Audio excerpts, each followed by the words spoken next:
مقصد از این قصه برادر و خواهر عزیز خودتی صیادی بود که ماهی صید میکرد. ماهی را به خانه می آورد. وقتی ماهی تمام میشد باز میرفت صید میکرد، ماهی می آورد. روز از روزها زنش وقتی ماهی را تازه میکنه از درون ماهی یک لؤلؤی می آورد. خرسندی کنان شوهرش خبر میتیه که از درون ماهی لؤلؤی یافتم. شوهرش لؤلؤ را میگیره نزد همسایه‌ای که جواهر فروش بود، نزد او میرود.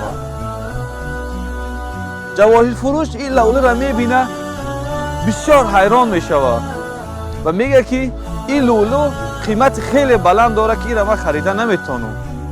خوبترش به تاجر بزرگتر در شهر نزد او برم. صیاد نزد تاجر بزرگتر میرود. تاجر بزرگتر این را میبینه، میگه سبحان الله این قیمتش خیلی بالا است، من این را خریده نمیتونم. این یک نفر فقط خریده میتونه، او هم باشه پادشاه است. صیاد نزد قصر پادشاه میرود.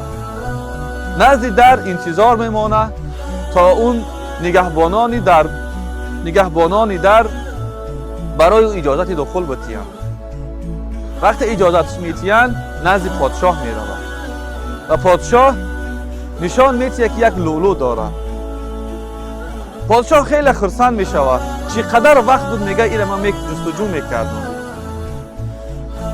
بعد میگه اما من نمیدانم برای تو چقدر مبلغ بتم در پاداشت این لؤلؤ، اما میگه برای تو یک پیشنهاد دارم.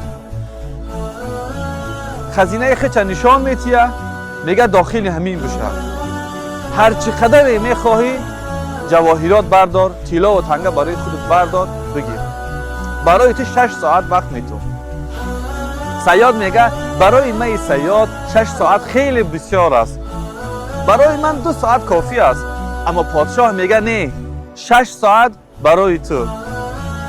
داخل خزینه میشوه، میبینه یک طرف خزینه تمام نوش و نعمتهای دنیا است، یک طرف دیگر خزینه یک تخت خواب است که بسیار بسیار به طرز عالی ساختگیشند.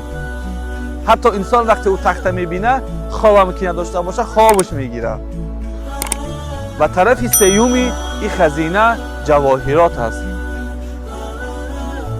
خب صیاد فکر میکنه، میگه 6 ساعت وقت دارم، برای من خیلی زیاد است، برای همین از این طعام ها اول تناول میکنم تا جسمم بسیار با قوت شود تا بتونم زیادتر جواهرات بگیرم.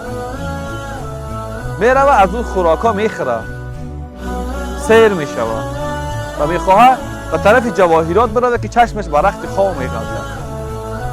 میگه الان من در نیم ساعت یا 1 ساعت من خوراک خوردم، باز 5 ساعت دیگه دارم، حداقل 4 ساعت خواب میکنم، در 1 ساعت میتونم که خیلی جواهرات جمع کنم. بعد خواب کردن قوتم زیادتر میشود. صیاد میروه در روی رخت خواب میشود. ناگه آواز میشود ای صیاد احمق از جات بخیز، وقتت بود چی؟ صیاد حیران میشود، از خوابش میخیزه، میگه چی؟ وقتی ما بود شید؟ میگه بله ای احمق وقتی تو بود شید تو چیزی نگرفتی. میگه چی خیلی حداقل برای 1 دقیقه وقت بتیه که یک چیز گرفته بتونم. میگه نه، وقتی تو به پایان رسید تو هیچ چیز ایجا گرفته دیگه نمیتونی. ای احمق تو میتونستی این جواهرات بگیری بیرون برای هم طعام خوب برای خود درست کنی، هم رخت خوابی درست، اما فرصت از دست دادی. قصه به این پایان نمیشه. عبرتش عبرت در این جای برادری عزیز، اون لؤلؤ روحیت است و اون خانه خزینه دنیا است. طعام و شراب این فتنه دنیاست.